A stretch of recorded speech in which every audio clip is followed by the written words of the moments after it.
నమస్తే, మీరు చూస్తున్నది YR5 న్యూస్. నేను మీ రామాంజీ. కొడుకో వాళ్ళు దబాయించుకొని కప్పం కట్టించుకొని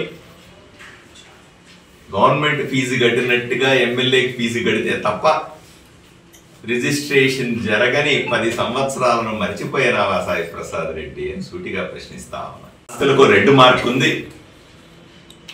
పోయి ఎమ్మెల్యేని కలిసిరా అంటే ఎమ్మెల్యేని కలిసి కప్పంగా అక్కడ చెల్లిస్తే అక్కడ డబ్బులు ఇస్తే ఆయన సాటిస్ఫై అయితే వాడిని పీల్చి పిప్పి చేసి మొత్తం లాక్కుంటే రాత్రికి 2 మార్కు మాయమైపోయేది.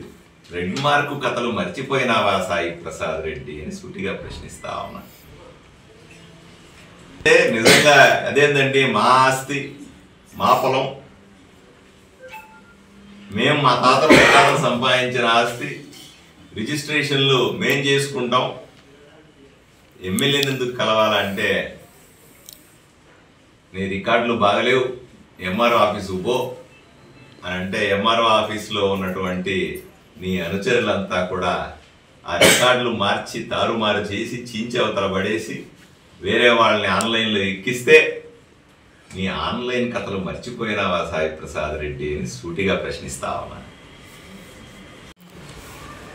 ఏ రోజైనా సరే ఇంతమంది ప్రజల్లో ఏ ఒక్కరైనా సరే రిజిస్ట్రేషన్ చేసుకోవడానికి రిజిస్ట్రేషన్ ఆఫీస్కి వెళ్ళి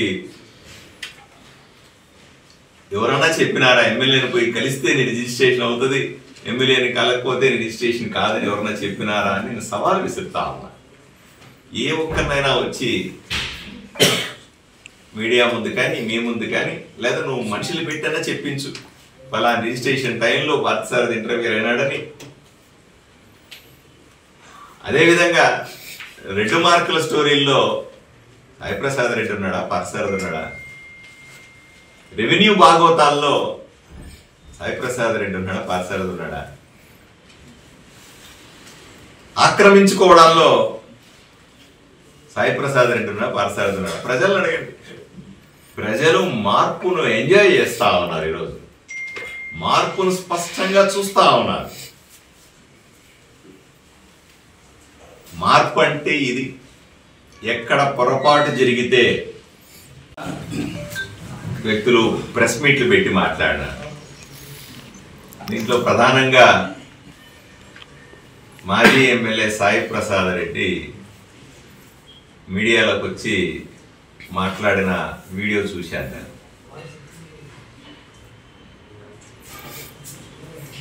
ఆయన చెప్తా ఉన్నాడు, ప్రజలు కోరుకున్న మార్పు ఇదేనా? మార్పు కోసం ప్రజలు ఓటేస్తే ఏం జరిగింది అని ప్రశ్నిస్తా. సాయి ప్రసాద్ రెడ్డికి ఒకసారి నేను గుర్తు చేస్తా ఉన్నాను. నువ్వు ఎమ్మెల్యేగా ఉన్నటువంటి 10 సంవత్సరాల కాలంలో సబ్ రిజిస్ట్రార్ ఆఫీసులో జరిగినటువంటి అక్రమాల గురించి ఒక్కసారి గుర్తు తెచ్చుకో. ప్రజలకు అందరికీ గుర్తుంది, నువ్వు కూడా ఒకసారి గుర్తు తెచ్చుకోవయ్యా. అన్ని రికార్డులు ఉంటే కూడా, అన్ని సక్రమంగా ఉండి రిజిస్ట్రేషన్కి వెళ్తే కూడా అక్కడ రైటర్లో సబ్ రిజిస్టర్ ఆఫీస్లో ఉన్న స్టాఫ్ చెప్పేది, పోయి ఒకసారి ఎమ్మెల్యేని కలిసి రండి, ఆయన చెప్తే రిజిస్ట్రేషన్ అవుద్ది తప్ప రిజిస్ట్రేషన్ కాదు అని చెప్పేవాడు. ఇది నిజం కాదా? ప్రజలందరూ చెప్తారు. దాని మీద పూర్తి సమాచారాన్ని తీసుకొని చేసిన వాళ్ళు, చేయించుకున్న వాళ్ళు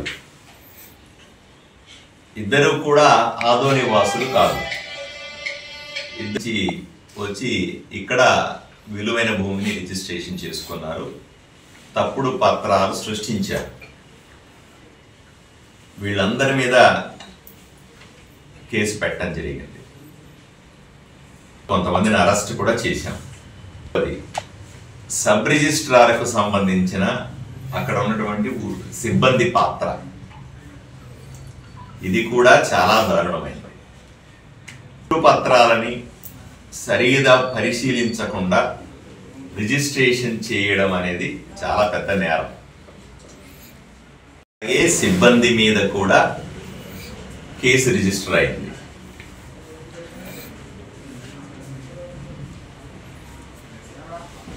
ఇష్యూ జరిగిన వెంటనే ఉన్నతాధికారులతో మాట్లాడినాను.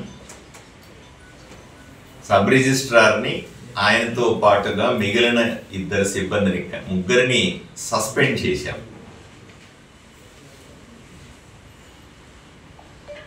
ఈరోజు సబ్ రిజిస్ట్రార్ పరారీలో ఉన్నాడు.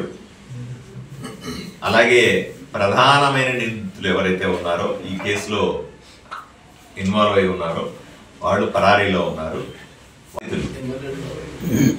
విలువైన స్థలం రిజిస్ట్రేషన్ జరిగి వాళ్ళ ప్రమేయం లేకుండా జరిగిన బాధితులు రిజిస్ట్రేషన్ వెంటనే క్యాన్సిల్ చేయమని చెప్పినాం. క్యాన్సిల్ చేయించి వాళ్ళ భూమి వాళ్లకు ఉండేలాగా అన్ని ఏర్పాట్లు చేస్తున్నాం. నష్టం లేదు.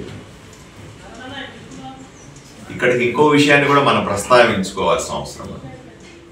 ఈ సబ్ రిజిస్ట్రార్ ఎందుకు ఇలా చేస్తున్నాడు, ఇతని మీద రకరకాల ఆరోపణలు వచ్చినాయి.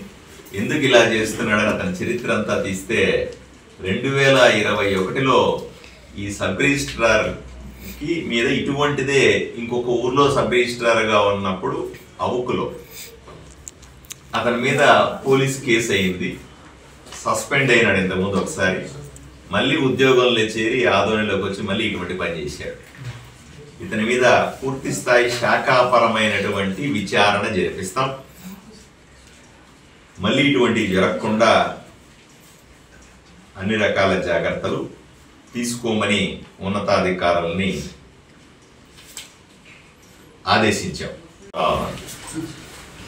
మీ ఆస్తుల జోలికి వచ్చిన, మీ పొలాల జోలికి వచ్చిన, మీ భూములకి జోలికి ఎవరొచ్చినా సరే ఎవరు కూడా భయపడకండి. ఎవరిని ఉపేక్షించేది లేదు. ఎంతటి వాళ్ళనైనా సరే వదిలిపెట్టేది లేదు. ఆదోని ప్రజల ఆస్తుల్ని కాపాడడమే లక్ష్యంగా మేము పనిచేస్తామని, ఆదోని ప్రజల ఆస్తులకి రక్షణగా ఉంటామని ఈ సందర్భంగా నేను ప్రజలకందరికీ కూడా హామీ ఇస్తున్నాను. వాళ్ళ భూములు వాళ్ళకి తిరిగి ఇవ్వడం మార్పు అంటే అది నేను చేస్తా ఉన్నాను. నువ్వు 15 ఏళ్ళు ఎమ్మెల్యేగా ఉన్నావు. ఏ రోజైనా సరే తప్పు జరిగిందంటే తెలుసుకొని ఆ రిజిస్ట్రేషన్ క్యాన్సిల్ చేసి వాళ్ళకి ఇచ్చిన చరిత్ర ఒక్కటి చెప్పవయ్యా నువ్వు. అసలు నీ చరిత్రలో ఎప్పుడన్నా ఉందా? అసలు నేను వచ్చిన తర్వాత రిజిస్ట్రేషన్ క్యాన్సిల్ చేయడం, ఎవరి భూమి వాళ్ళకి ఇవ్వడం అనే కొత్త సంస్కృతికి నాంది పలికిన భయం పెడతా ఉన్నా. తప్పులు జరిగితే ఊరుకోనంటా ఉన్నా. ఇది కదా మార్పు అంటే.